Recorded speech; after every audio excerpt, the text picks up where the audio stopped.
Yo les quiero presentar a la persona que nos va a acompañar en esta sesión. Ella es Gloria. Gloria trabaja en la biblioteca, ¿cierto?, de la facultad, y hoy día nos va a contar cómo podemos hacer uso del material digital en biblioteca. Y qué importante esta temática, especialmente en este minuto donde no nos podemos encontrar físicamente, y que biblioteca siempre ha sido un espacio súper importante tanto para el estudio como para encontrarse, ¿cierto?, hacer trabajo, encontrar referencia, y hoy día vamos a tener que aprender a aproximarnos desde lo digital a este espacio que sigue siendo muy relevante para sus asignaturas y para su aprendizaje. Así que sin más preludio, le voy a pasar el mando a Gloria para que nos pueda efectivamente compartir la presentación que ella ha generado y se pueda presentar también. Muchas gracias, Gloria. Hola Beatriz, gracias a ti. ¿Sí? Hola, buenos días. Tal como dijo Beatriz, mi nombre es Gloria Olea, soy bibliotecóloga, trabajo en la biblioteca de la Facultad de Economía y Negocios, soy la jefa de biblioteca, y en esta oportunidad quiero tocar dos temas. Primero vamos a hablar sobre el plagio y cómo podemos hacer uso efectivo y en forma ética de la información, tanto de lo que ustedes encuentran en Internet, como a través de las fuentes responsables, como son las bases de datos y las revistas electrónicas. Vamos a hablar un poco sobre justamente lo que es el plagio, el autoplagio, las formas en que podemos evitarlo, y por favor, si tienen preguntas, vayan levantando su mano, o si queda algún tema que no queda claro, y luego vamos a tener, voy a mostrarles cuáles son las herramientas que disponemos de biblioteca, y por supuesto, todas las preguntas son bienvenidas. Así es que vamos a comenzar y muchas gracias por su participación.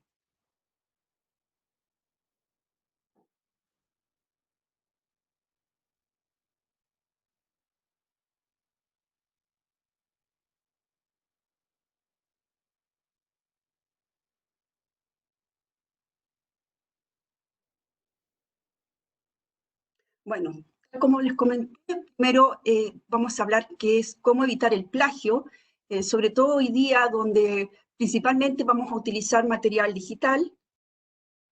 ¿Y cuáles son los contenidos de nuestra presentación? Bueno, definir qué es plagio, los tipos de plagio más comunes y la citación como una herramienta para evitar el plagio. Nuestro objetivo es definir qué es el plagio y la integridad académica, las consecuencias que este acto puede tener, incorporar estrategias para evitar el plagio en el trabajo académico. Pero antes que nada me gustaría saber, los que quieren participar, ¿qué entienden por plagio? Les doy la palabra.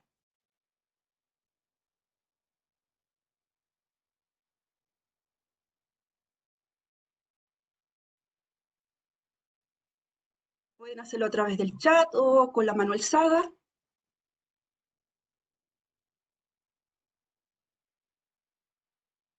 Sofía, perfecto. Dice que es copiar y pegar. Muy bien. Sí, esa es una forma de plagio. ¿Alguien más?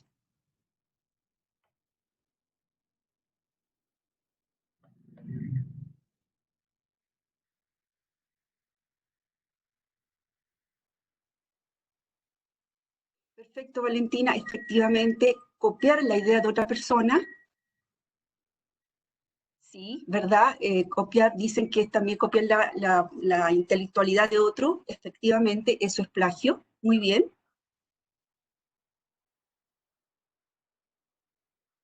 Efectivamente, Florencia, lo que tú mencionas también es cierto. Eso es parte del plagio. Súper bien. Veo que sí entienden entonces el concepto de plagio, pero vamos entonces a continuar. Y gracias.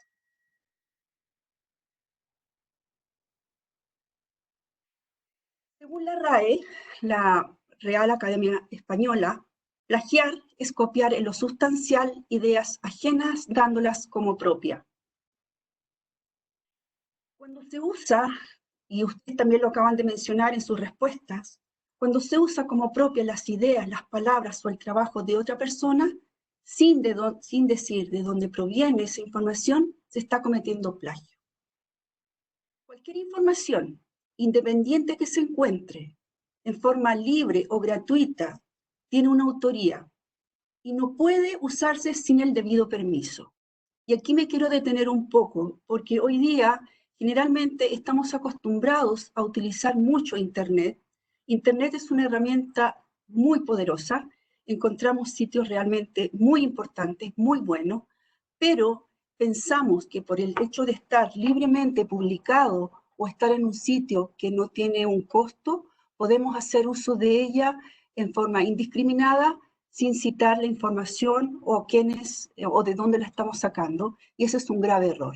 Siempre, de cualquier lugar que ustedes tomen la información, ya sea de una base de datos, de una revista que está acreditada o de un sitio de internet, ya sea un blog, ya sea una página web, es importante que la citen o hagan mención de ella, porque de esa forma estarían evitando caer en el plagio o cometer un delito en forma intencional o sencillamente por omisión o por error. Plagiar también no es ético, ¿ya? Ya que se trata de hacer una obra propia sin serlo. Además es ilegal. Y aquí estamos incumpliendo en los derechos de autoría de una o varias obras, atentando contra los derechos que son morales y patrimoniales. Y esta acción puede suponer un delito. No sé si ustedes tienen claro cuáles son los derechos morales y patrimoniales de una obra. ¿Alguien sabe algo al respecto?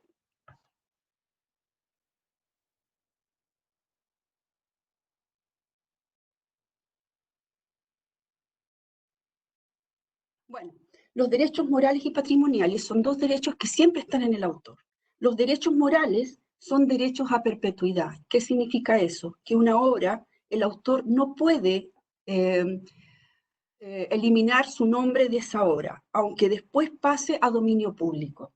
Los derechos perpetuos son, por ejemplo, o los derechos morales de perpetuidad, son el derecho a la divulgación. El autor tiene ese derecho a poder dar a conocer su obra o no hacerlo. Tiene el derecho de paternidad, es decir, toda obra tiene un autor o autores, ¿ya? Tiene el derecho de la integridad de la obra, es decir, tiene el derecho a permitir que su obra sea modificada, cambiada o eliminada. Tiene el derecho también a retirar su obra, eso es parte del derecho moral de un autor, y tiene el derecho a darle acceso al ejemplar en forma única. Los derechos patrimoniales o derechos temporales son, por ejemplo, el derecho de reproducción. El autor puede determinar a quién le entrega ese derecho de reproducción y por lo general el derecho de reproducción o el derecho temporal tienen un tiempo de duración. En nuestra legislación actual esos tiempos son de 70 años. Posterior a los 70 años, esos derechos pasan a ser, esa obra mejor dicho, pasa a ser de dominio público. Por lo tanto, el autor ya no va a percibir ingresos por su obra, ¿ya? Pero sigue siendo de él. Tiene el derecho de distribución, esa es parte de los derechos temporales.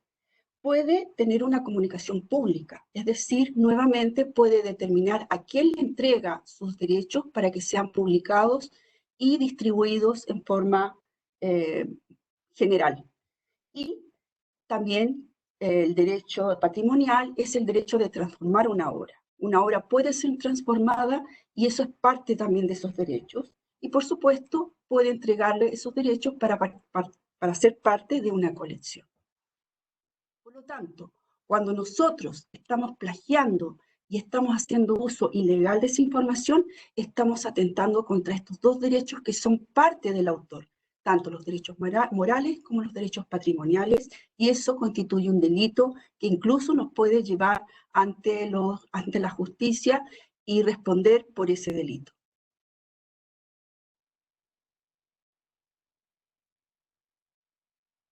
¿Cuáles son los tipos de plagio más comúnmente?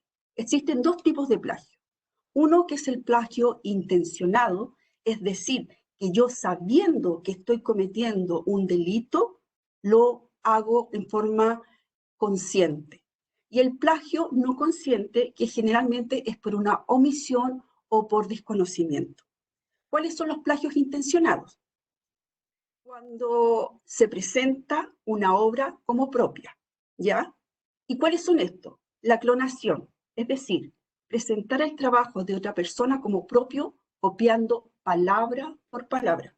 Esa es una clonación y eso es un plagio. El mosaico. Generalmente en los trabajos, sobre todo académicos, muchas veces sacamos o se sacan distintas fuentes, distintos párrafos, las uno con un conector, con una palabra, una pequeña frasecita, y voy constituyendo el cuerpo del trabajo. Eso, si no estoy mencionando la fuente, si no estoy haciendo un parafraseo, es un plagio y eso se le llama mosaico. Lo más común, que también lo mencionaron ustedes, copiar y pegar. Es decir, copio e incluyo amplios pasajes del texto de una única fuente sin modificarlos y, por supuesto, sin mencionarlos. Buscar y reemplazar. Esto también es una forma bastante común de plagio, donde voy cambiando o se van cambiando palabras y frases claves, pero conservo el contenido esencial de la fuente. Es decir, no estoy aportando absolutamente nada, ¿ya? Y pienso que si utilizo algún sinónimo, alguna palabra o un mito, algo que no es tan importante, estoy creando algo nuevo y la verdad es que no es así. Comprar, robar o tomar prestado un trabajo redactado por otra persona también es una forma de plagio y esto es bastante común, ¿ya? Incluso si un compañero, si un primo, si un tío hizo un trabajo y después lo pasa, le dice, no, úsalo porque ya para mí no tiene importancia, aunque sea con su consentimiento, es un plagio porque se está haciendo uso de una obra de otra persona. También he visto o me ha tocado leer en algunas ocasiones que hay alumnos o personas que escriben trabajos y los cobran y los hacen pasar por un tercero. Eso también es un plagio y se está cometiendo un doble delito, ¿ya? Y lo otro, que también es muy común en la academia, que es el autoplagio. Es decir, un trabajo que ya se ha hecho, que ya se ha publicado, y después como que se hace un refresh, se refresca, ¿verdad? Se le cambia un par de cositas y lo vuelvo a pasar por uno nuevo. El autoplagio también está también considerado dentro de lo que son los intencionales. ¿Cuáles son los plagios no conscientes? Y que muchas veces se cae en este plagio por desconocimiento. No se incluyen las citas o no se hacen en forma correcta. Esto es muy común verlo en los trabajos. Se parafrasea sin realmente alejarse del texto original. Es decir, cambia un par. ¿Sí, Sofía? Disculpa, no alcancé a leer tu pregunta.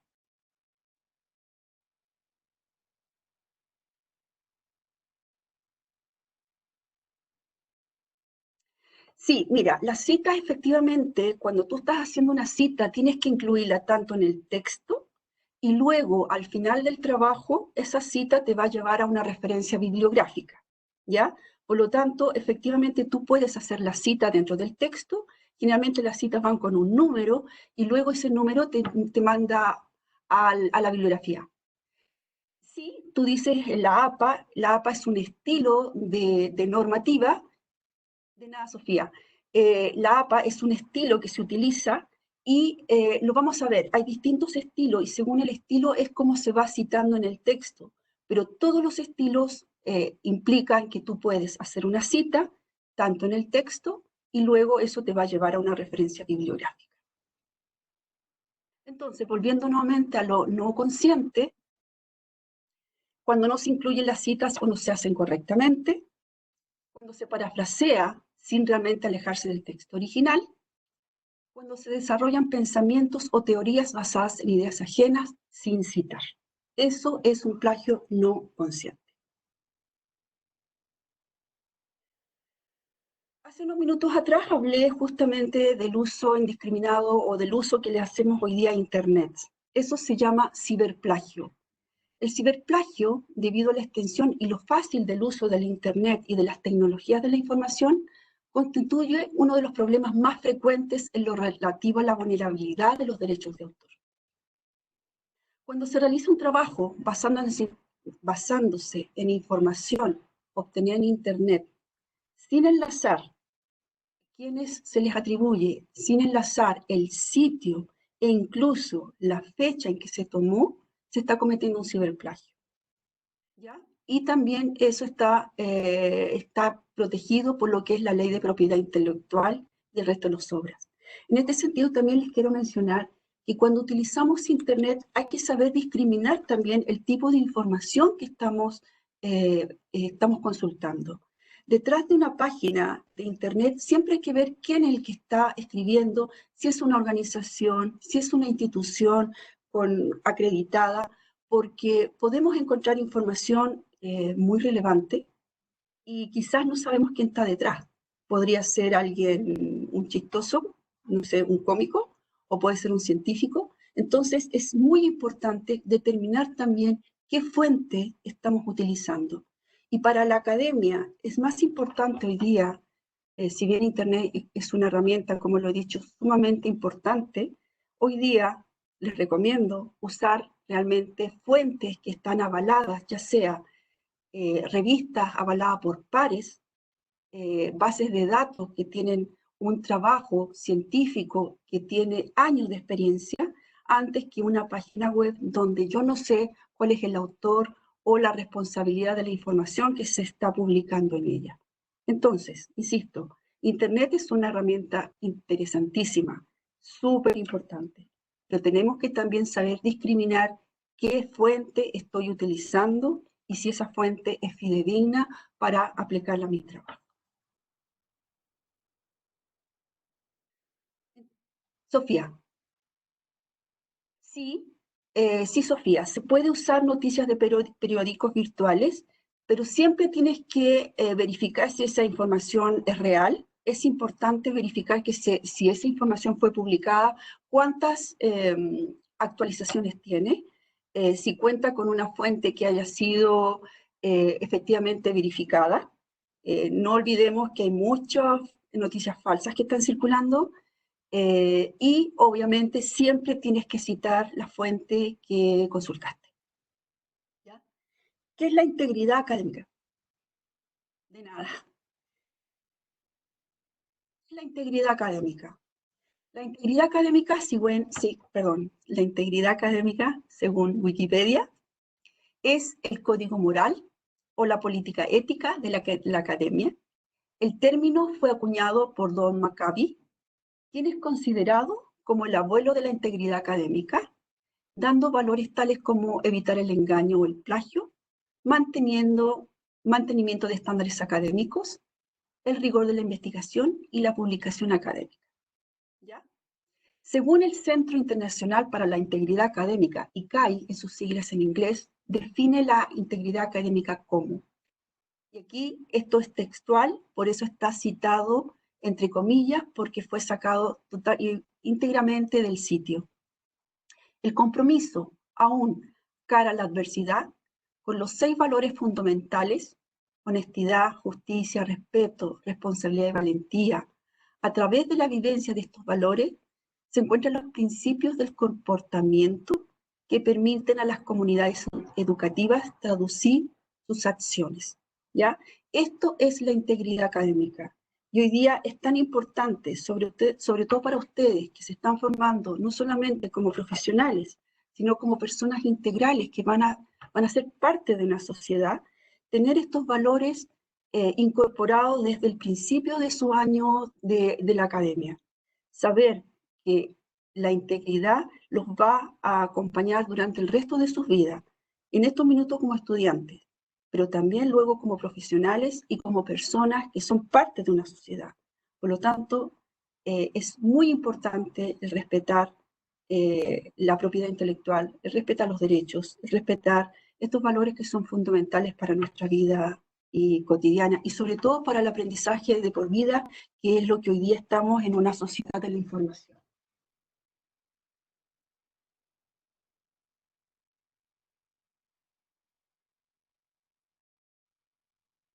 Y aquí entramos ya de llano, o de lleno, mejor dicho, cómo evitar el plagio.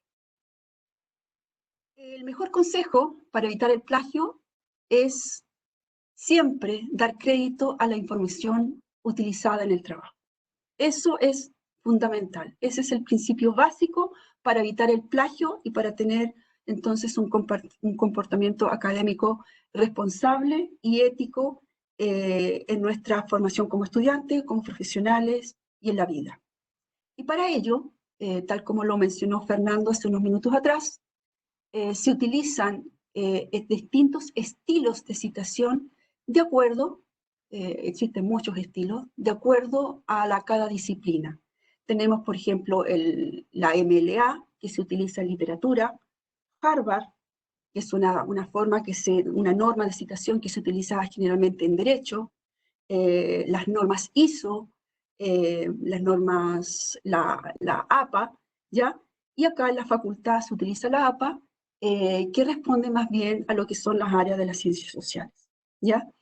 Luego vamos a ver en el sitio de biblioteca que contamos con guías y normas de todas estas normas de citación, donde ustedes pueden encontrar la forma de utilizarlas.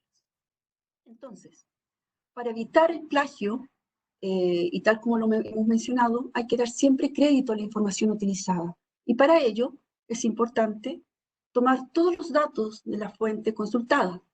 El plagio muchas veces se debe a una mala organización de la bibliografía que se ha consultado, ¿ya?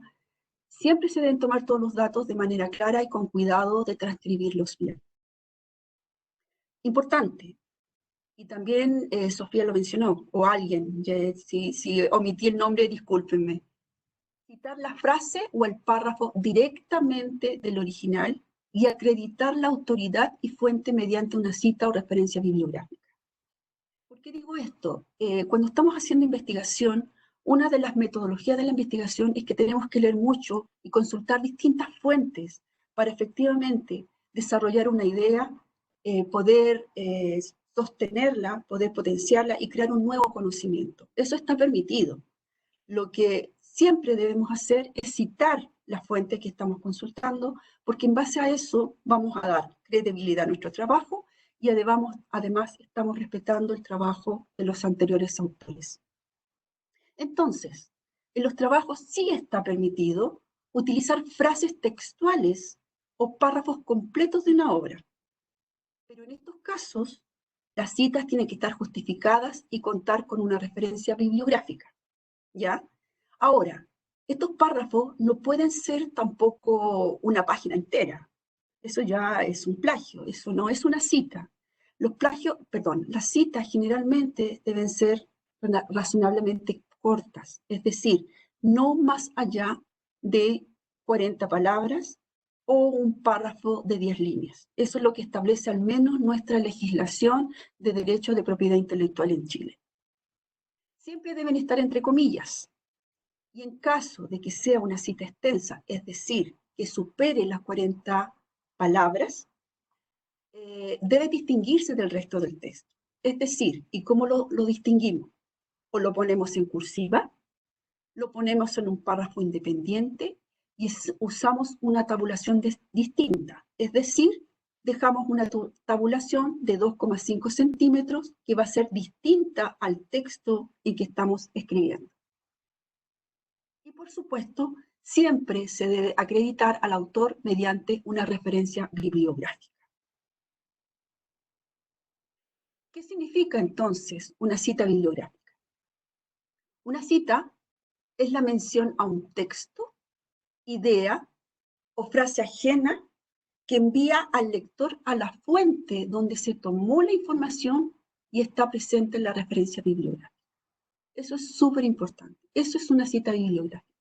Y se pone en el texto, se puede poner después la información al pie de página y eso después nos tiene que remitir a la bibliografía que se debe encontrar al final del trabajo. Y aquí vamos a hacer un par de ejemplos. Una cita textual corta, tal como lo mencioné hace unos minutos. Una cita textual corta posee hasta 40 palabras o menos de 4 renglones, son exactas y el texto siempre se indica entre comillas. Y acá tenemos dos ejemplos. Una, basada en el autor, es decir, donde decimos la opinión o la idea del autor y podemos comenzar como el ejemplo.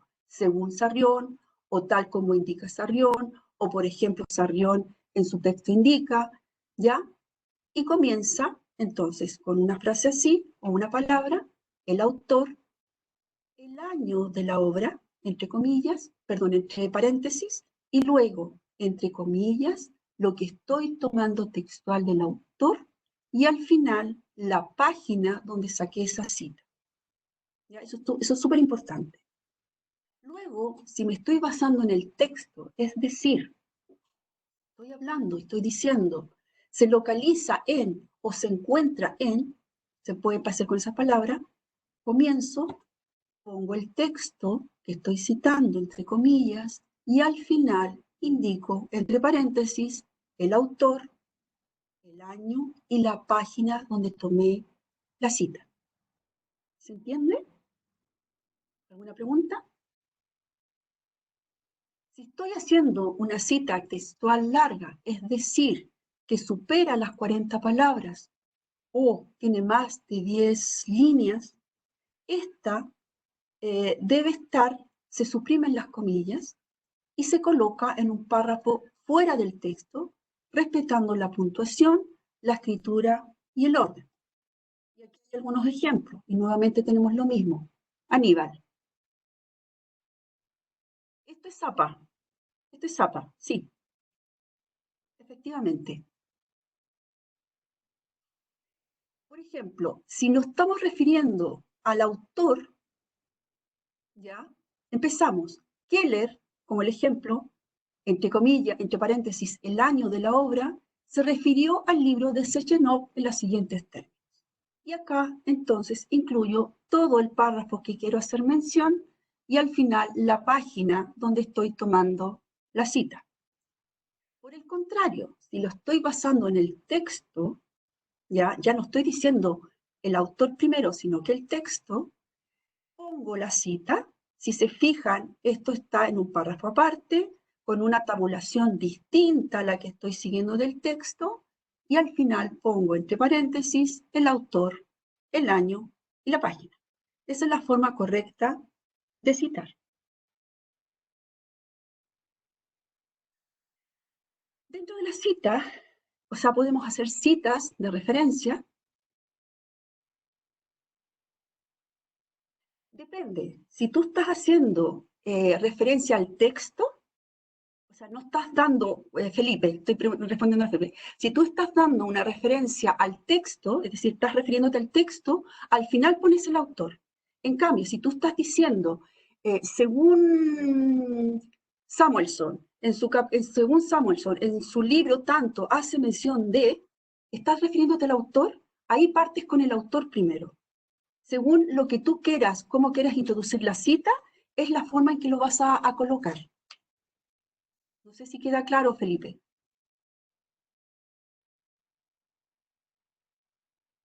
No.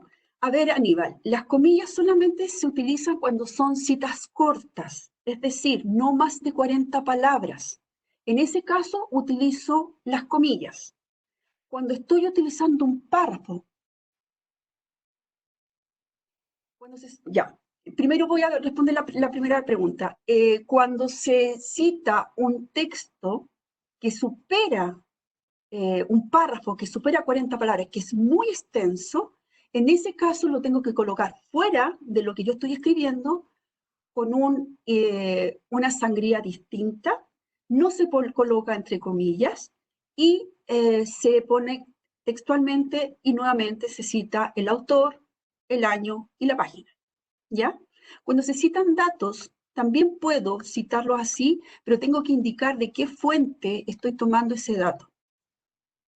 Cuando se hace una cita, se puede hacer una cita de lo que sea, de un dato, de una frase, pero tienes que siempre, siempre indicar cuál es la fuente en la que lo estás tomando. También, Aníbal, cuando es digital, también. Ya les expliqué que el hecho de que sea digital también tiene una autoría, también tiene un título, o sea, cualquier página, cualquier blog que ustedes tomen, incluso un artículo, tiene un autor, tiene un título y tiene una dirección. Por lo tanto, y tiene un año. Cuando no tiene página, bueno, si no tienes ese dato, sí puedes incluir el vínculo. Puedes decir de dónde lo estás tomando, ¿ya? Efectivamente, en los casos de páginas web no hay página, pero sí puedes poner el autor o puedes poner el autor, puedes poner el año, incluso el año en que se publicó. Si es un blog, tiene un año, tiene una entrada y tiene un autor y lo puedes poner. En este caso sí lo puedes poner. Página no vas a poner, pero sí puedes poner la dirección. Entonces, volvamos a nuestro tema, cita o referencia o parafraseo. Es importante también, ustedes pueden poner una cita o pueden parafrasear. ¿Qué significa el parafraseo? Es que se usa la idea de otra persona, pero las están explicando en sus propias palabras. Es decir, ustedes hicieron un trabajo, entendieron el concepto y lo están explicando en sus propias palabras lo que el autor quiso decir. Nuevamente tenemos dos ejemplos. Si está basada en el texto, por ejemplo, acá hay uno. El resto del tracto vocal, desde la tráquea hasta el pico, modula la resonancia como una flauta. La idea es de Rothenberg del año 2006, pero aquí está explicada en palabras de la persona que está escribiendo. Está basada en el autor. Este fenómeno, denominado por Pauli, el autor, el año, y pongo entonces la idea que se tomó de lo que el autor quiso decir con respecto a esa idea o a ese concepto. ¿Queda claro?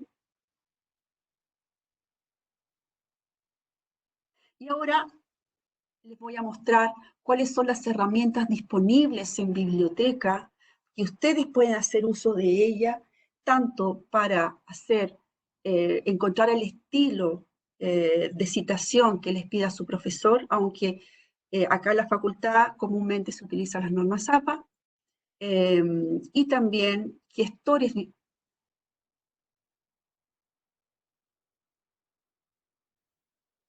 Sí, voy a justamente ahora mostrarles las herramientas. Aquí estamos entonces entrando a información de biblioteca.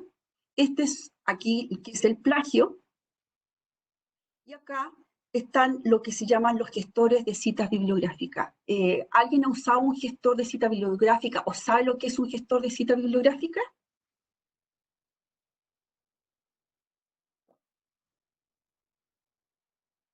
Bueno, el gestor de cita bibliográfica es un programa que lo que les permite es búsquedas y recuperación de citas, editarlos e insertarlos dentro de su documento mientras ustedes están trabajando.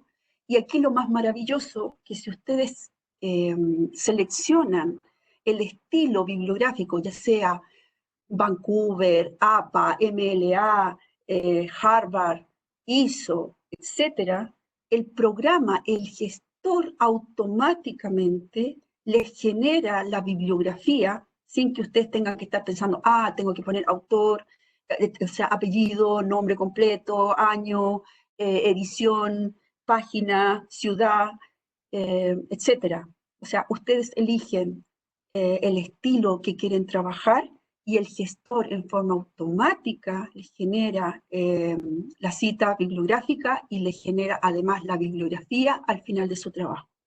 En la universidad tenemos tres, ¿ya?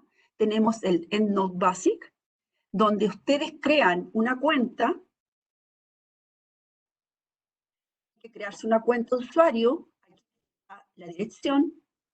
Luego hacen una búsqueda y recuperan las citas bibliográficas a partir de distintos estilos bibliográficos, tal como mencioné, Vancouver, APA, entre otros, y luego editan el documento insertando las citas. Mendeley es otro gestor, ¿ya? Lo bueno de Mendeley es que, bueno, todos crean una cuenta no en el escritorio, no en su computador, sino que en una cuenta en la nube, lo que implica que si ustedes están en la universidad, supongamos están trabajando en biblioteca, en los computadores de biblioteca, y graban ahí sus documentos, y luego llegan a su casa y en su equipo lo recuperan, está ahí, está en la nube, y no tienen que estar mandándose sus trabajos vía correo o poniéndolos en un pendrive o qué sé yo, y que en una de esas versiones se les puede traspapelar algo, sino que sencillamente ustedes están trabajando desde la nube y desde ahí pueden entonces gestionar todos sus trabajos, ¿ya? Incluso en cada cuenta ustedes pueden tener distintos trabajos, pueden ir guardando en su estantería electrónica todos aquellos documentos que han ido recuperando, que han ido consultando, y al momento, después de hacer la cita bibliográfica, sencillamente hacen el enlace y, y esto gestiona automáticamente. Y el tercer gestor es Zotero, ¿ya? Donde hace exactamente lo mismo, ahí están las direcciones. Eh, También edita los documentos, insertando las citas, y además sincroniza, Zotero guarda y sincroniza en una cuenta web. Por lo tanto, lo que les acabo de mencionar, ustedes pueden recuperarlo desde cualquier lugar, desde cualquier punto, teniendo internet, entran a su cuenta y van a recuperar toda la información que ustedes han guardado y han generado. Y en el caso también tenemos herramientas para ver, que esto generalmente lo están utilizando los profesores, para ver cómo evitar el plagio. Tenemos el recurso como Docode, Unplug, Papers, y acá hay una serie de herramientas que están disponibles y que nos permiten también el tipo de documento, tanto sea documentos .doc o PDF, y determina entonces si hay plagio o no se ha cometido plagio, ¿ya? Estos son las herramientas disponibles. Si ustedes se van al lado izquierdo, aquí están las ayudas y los tutoriales. Por ejemplo, Zotero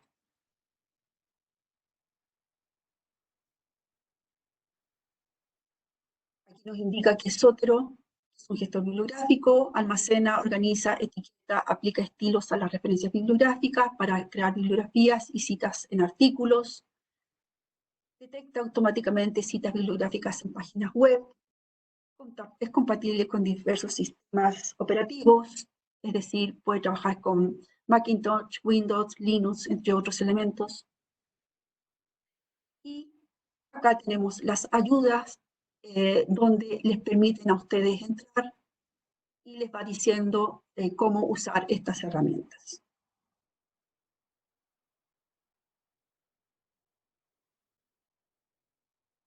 Mendeley, nuevamente, cómo hacerlo, incluso aquí les está diciendo cómo trabajar con Word.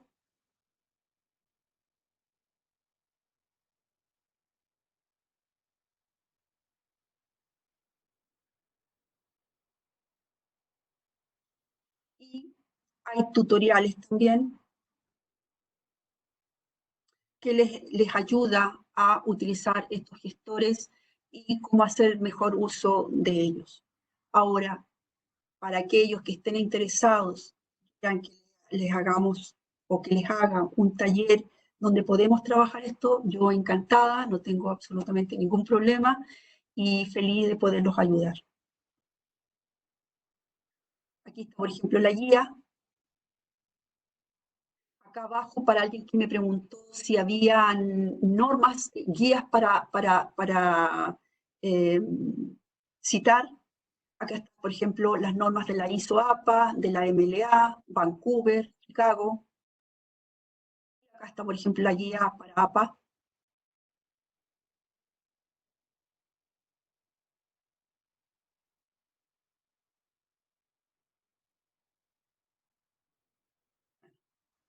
Algo no está funcionando, pero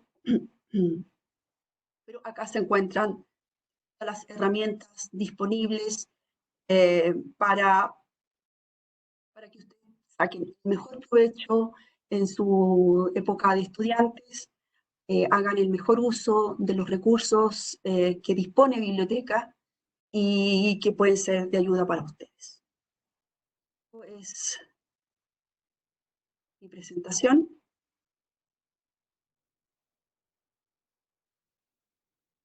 Agradecemos mucho, Gloria, Muchas la gracias. presentación que nos acaba de hacer. Todavía tenemos unos minutos. No sé si Para preguntar. Exactamente, si es que alguno de los estudiantes tiene alguna pregunta respecto a los materiales disponibles o quizás sobre alguno de las normas de citación, ahí viene una pregunta de Aníbal. No le alcancé a leer. Aparte de la cita en el texto al final, ¿hay que mencionar algo, por ejemplo, en una columna de opinión? Eh, a ver, si estás usando la columna de opinión, claro, tienes que hacer, o sea, si estás usando una columna de opinión como una cita, tienes que mencionarla, por supuesto. Sí. Todo lo que utilicen como fuente para hacer su trabajo debe ser mencionado. No sé si respondo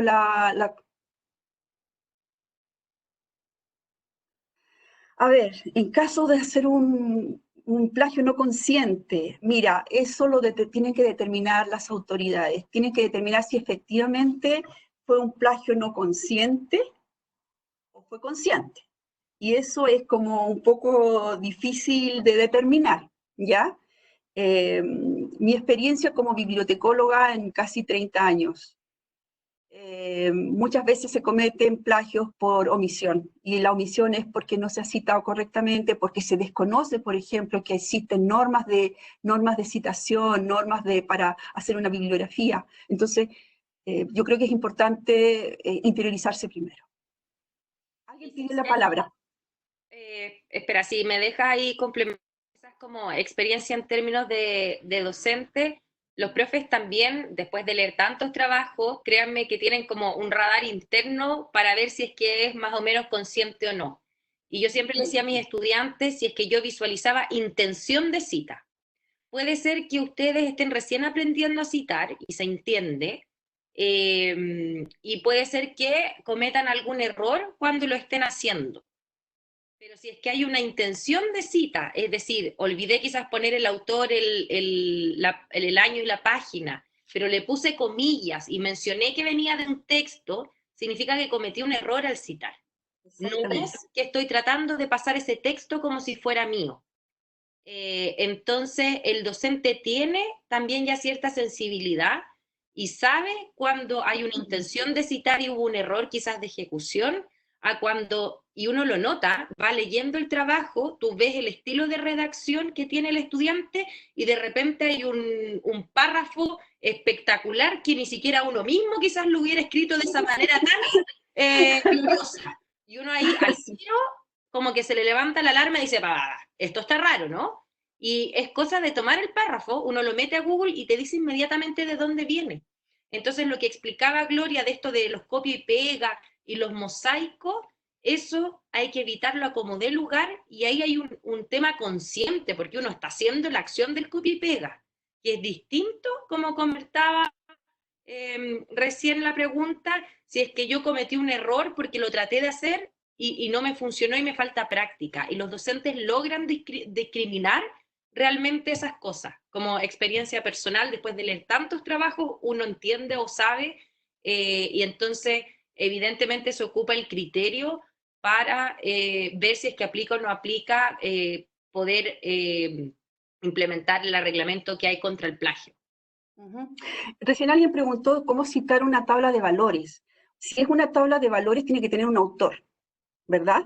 Ya sea porque fue una institución, porque alguien lo hizo. O sea, nuevamente identificamos el autor, el título es una tabla de valores, ya sea una tabla de valores, no sé, de precios al consumidor, no sé de qué, y el año. Por lo tanto, ya tienes todos los datos para poder explicarlo. En caso de que el profe suponga, perdón, ¿qué? Ah, si es que hay una forma de defenderse, si es que el profesor asuma plagio. Normalmente lo que va a ocurrir en ese caso es que si es que el profesor considera que hay un trabajo plagiado, él tiene obviamente que informarle al estudiante, pero además tiene que defender, o sea, tiene que informar el caso al director de escuela. Y en ese sentido se abre todo un protocolo donde efectivamente el estudiante va a poder como expresar efectivamente qué fue lo que sucedió. Recién hicieron una pregunta si hay una página donde se puede saber si hay plagio. Cuando les mostré acá las ayudas y tutoriales, al final les mostré dónde estaban los bibliográficos y las herramientas que hoy día están disponibles en la universidad para determinar si un trabajo está plagiado o no. Tal como dijo Beatriz, se puede tomar un párrafo, se googlea o se lleva a estos programas y efectivamente te indica de dónde fue tomado. Por lo tanto, sí se puede hoy día, contamos con herramientas para saber si hay o no hay plagio. Si realicé una cita, perdón, Sofía, no alcancé a leer bien. Y si cito una encuesta que realicé, me cito a mí misma, dice. Por supuesto, estás haciendo, es un trabajo tuyo. O sea, estás haciendo referencia a algo que tú hiciste. Por lo tanto, tienes que poner tu nombre, la encuesta que realizaste, en qué año. Y nuevamente, tiene un autor, o sea, eres tú, tiene un título, una encuesta X y el año que la hiciste. Gloria, voy a retroceder a una pregunta que plantea Felipe, que dice si es que esto solo aplica para ideas o también para definiciones. Si, por ejemplo, copio y pego una definición de Wikipedia, ¿es plagio? Yo ahí quiero decir algo, estudiantes míos, Wikipedia sirve mucho para hacerse una idea del concepto, para que ustedes entiendan de qué es lo que están estudiando, pero nunca lo ocupen como una referencia para uno de sus trabajos, porque no es una referencia académica. Sí, si copio y pego una definición de cualquier parte sin citarla es plagio, pero yo lo que quiero indicar es que Wikipedia no es una fuente de información académica que ustedes debieran estar ocupando para hacer sus trabajos. Quiero complementar lo que dice Beatriz. Wikipedia es un trabajo colaborativo de muchas personas, no es una fuente principal, no es, por ejemplo, la Real Academia Española, no es la Enciclopedia Británica. Esas son fuentes principales y son fuentes que están respaldadas por una academia, ¿ya? Tal como dice Beatriz. Wikipedia sirve, sí, sin lugar a dudas. Yo, de hecho, en mi presentación puse una definición de Wikipedia, pero si se fijan, después puse la definición como lo que dice la institución que efectivamente acredita lo que es el comportamiento académico, la integridad académica. ¿Ya? Wikipedia puede servirte como una referencia en el sentido de hacerte una idea, pero Wikipedia es un trabajo colaborativo, no hay un autor detrás. Sí, uno se puede formar la idea con Wikipedia, pero obviamente que hay que complementarla con fuentes principales. Ahora, Wikipedia lo que sí tiene es que al final de su trabajo, en muchas oportunidades incluye la bibliografía consultada. Por lo tanto, eso ya me es una fuente. Yo voy a la bibliografía, a la fuente principal, y ahí entonces me puedo hacer una idea, formar una idea más con base. Pero Wikipedia es una buena herramienta, pero para tener una idea general. Había otra pregunta acá. Daniela pidió también la palabra.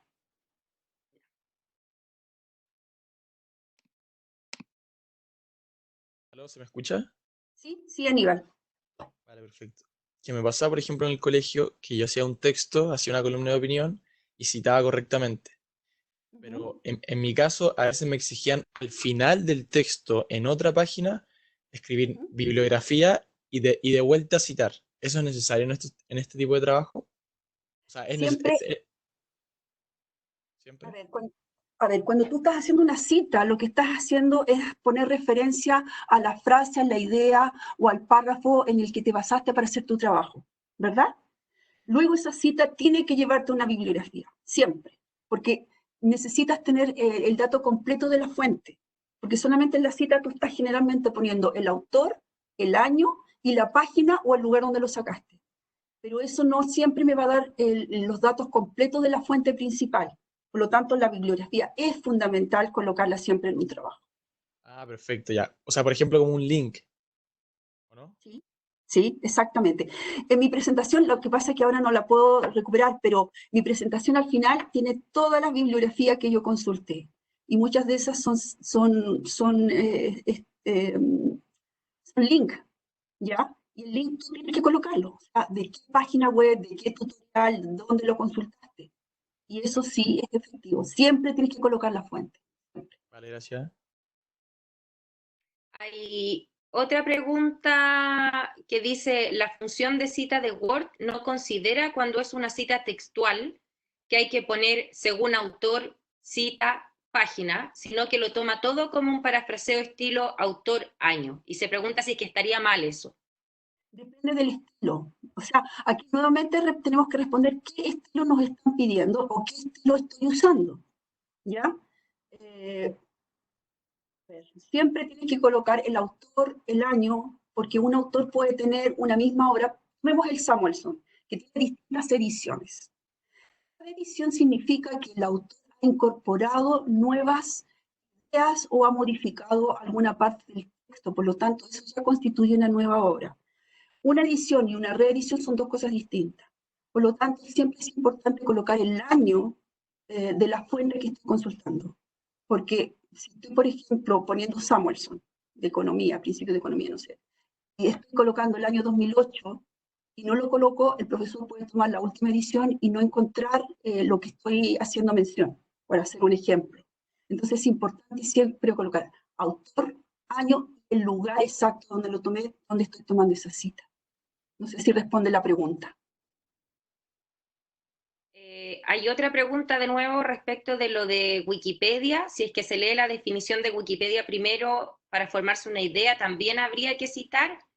Yo ahí quizá recalcar bien lo que decía Gloria. Imagínense que no sabe lo que es el impuesto piguviano y necesita hacer un trabajo que incorpore ese concepto y no tienes idea de qué es lo que se trata.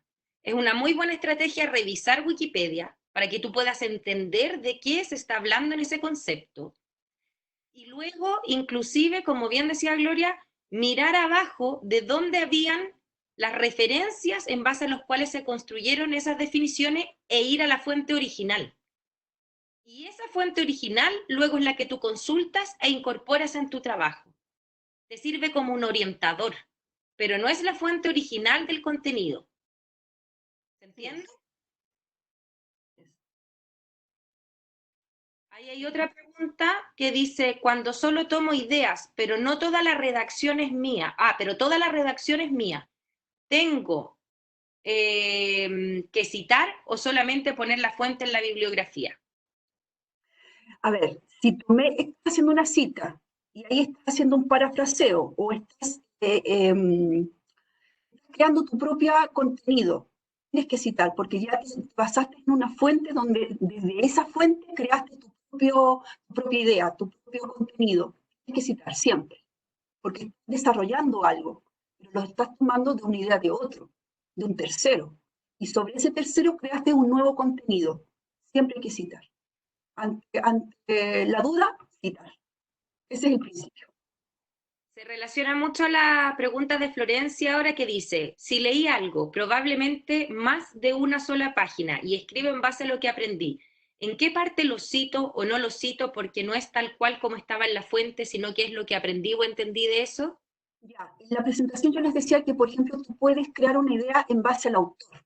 Entonces podrías decir, por ejemplo, según Shakespeare, 1500 y tanto, se entiende por obra teatral, y estás desarrollando tu idea. Pero leíste a un autor que dio la base para crear tu propio argumento, para crear tu propia idea, para crear tu propio contenido. Siempre hay que citar.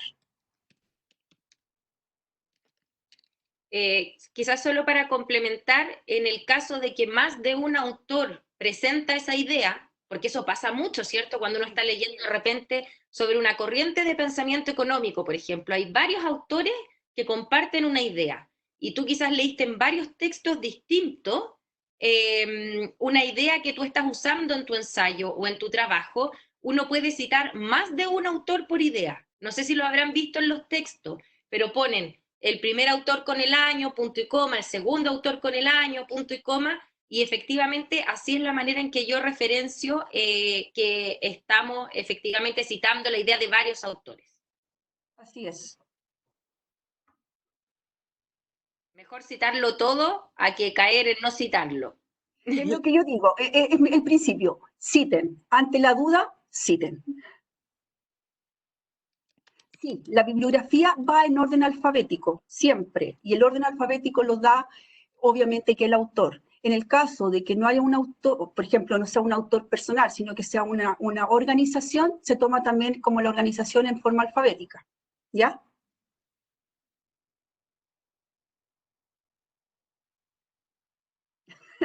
Puede ser, Aníbal, que terminemos con más citas que con trabajo, pero eso es parte de la práctica. Ya a medida que vayas desarrollando un estilo, te vas a ir dando cuenta que eso es muy fácil. Andrea Sepúlveda quiere plantear una pregunta por el micrófono. No hay problema, Andrea. Activa tu micrófono para que la puedas hacer. Ya, gracias. ¿Se escucha bien? Sí. Tenía una duda similar a la de las compañeras recién, que me pasa en un ramo que tenemos que leer un libro y nos hacen hacer un ensayo con una temática. Pues entonces todo el rato uno está relacionando el libro con la temática y en verdad nada sale realmente como de mí porque en verdad es lo que aprendí con el libro. Entonces no sé bien cómo uno va citando porque como que uno va parafraseando, pero al final en casi todo el texto son ideas del autor del libro, entonces no sé en qué momento poner la cita, como en la mitad del párrafo o si todo el párrafo es parafraseo en torno a las ideas del autor. Tengo que poner la cita al final, como que esa duda me da porque no quiero llenar de citas, pero no sé en qué momento ponerla. Si tú estás parafraseando lo que has aprendido del autor, puedes decir, según el autor tanto en su libro, y ahí desarrollas toda tu idea. ¿Ya? Ahora, generalmente cuando uno lee, muchas veces se va citando el mismo autor, entonces se va poniendo uno, dos, tres, y después se lleva a la bibliografía. Ah, ya, Pero, como para no poner tantos paréntesis. claro, pero se usa. Pero tienes que, si estás parafraseando en base a un autor, tienes que citarlo. Puedes decir, según el autor, en el libro tanto, ese es el texto. Si estás usando el autor, tienes que poner, según el autor, como vimos en los ejemplos. Ya, gracias. Y la bibliografía, eso es importante. Al final tienes que poner la bibliografía. Sí, muchas gracias.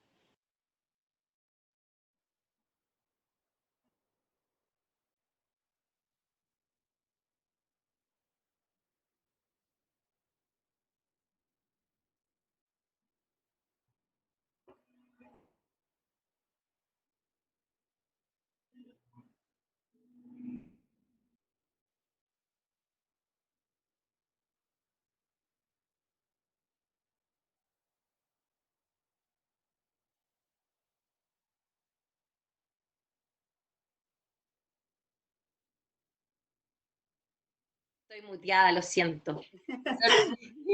Yo así toda inspirada. Era muy breve, era solamente para decir que hay algunas estrategias para saber cuándo efectivamente son análisis míos y cuándo son palabras del autor. Si yo estoy tomando una definición, una teoría de un autor y la estoy parafraseando, obviamente eso es del autor. Si yo después hago un análisis en base a eso y digo, esto significaría que para el caso de la economía chilena, bla, bla, bla, eso es una elaboración propia en base a lo que aprendiste. Entonces, no es que todos los párrafos vayan a tener que estar citados porque ese análisis yo lo saqué en base a lo que aprendí, sino que identificar lo que estoy escribiendo, ¿lo elaboré yo de mi análisis o estoy efectivamente explicando lo que otro produjo? Y esa es la diferencia entre cuándo citar y cuándo no citar. Eh, Vamos a Sí, ver. disculpa, sería como la conclusión. O sea, la conclusión obviamente son las palabras de ustedes.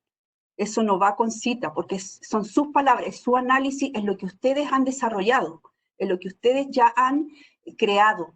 Entonces, ahí obviamente lo que dice Beatriz no va a cita. Y sería un poco la explicación entonces lo que preguntaba hace unos minutos atrás Andrea, creo que era. Tenemos todavía un minutito, vamos a tomar otra pregunta que quedó por ahí atrás. Dice, cuando citamos y no tenemos el autor directo, pero tenemos a la página web, ¿citamos la página web? Pero la página web tiene que tener una autoría. No hay ninguna página web que no tenga una autoría, ya sea una persona natural o es un organismo. O sea, siempre vamos a tener a un autor, ya sea una persona, un organismo, una dirección, y obviamente que tienen que poner la dirección, el enlace, ¿ya? Pero siempre hay un autor, no, o sea, no hay nada que no tenga, excepto que esté con un seudónimo o no sé, un nombre de ficticio, pero aún así sería el autor. Aún así, si es que no estás encontrando un autor, porque por ejemplo las columnas de opinión de los diarios tienen autores, los materiales digitales tienen autores, si usted no está encontrando el autor en esa fuente o esa página web, cuestiónese si es una fuente que realmente debiera estar ocupando para un trabajo. Porque Exactamente. también hay que discriminar la calidad de las fuentes con las cuales yo estoy trabajando. Si usted no encuentra ninguna referencia de quién produjo ese texto, dude si es que realmente ese es un texto que usted debería estar ocupando. Vamos a dar la apertura para una última pregunta que Isidora quiere plantear por el micrófono. Adelante, Isidora. ¿Aló, se escucha? Sí.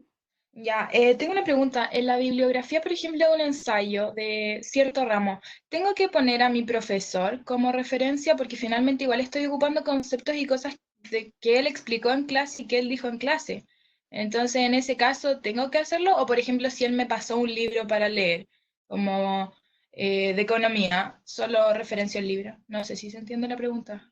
A ver, si tú tomaste conceptos de tu profesor creados por él, obviamente que tienes que citarlo. Y si hay trabajos que tú consultaste de él, tienes que citarlo. Ahora, si tu profesor te prestó un libro, pero el libro no es de él, obviamente que tienes que citar al autor del libro. No puedes citar al profesor. Ok, entonces si el profesor en sus clases no dice nada que sea como derechamente propio de él, no tengo que citarlo.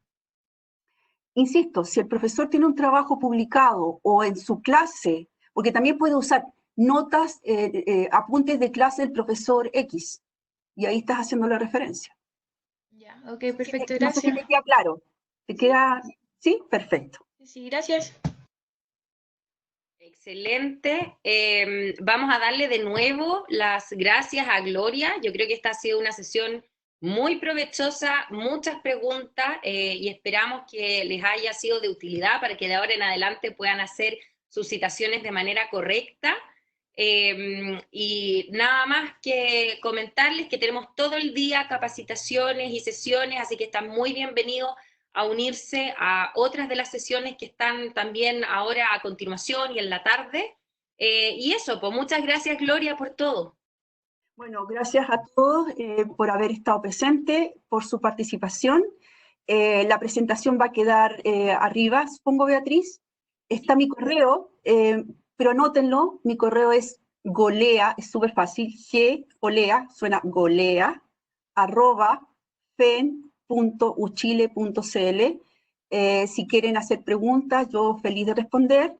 Y también, si más adelante están interesados en ver otros recursos de biblioteca, como uso de las bases de datos que tenemos y muy buenas, la ayuda también de los gestores y las guías para citas bibliográficas, bueno, yo feliz de desarrollar otro taller y trabajar con ustedes. Así que muchas gracias y éxito en sus años académicos. Muchas gracias a ti Gloria. Y los estudiantes también están muy agradecidos ahí por el chat. Gracias.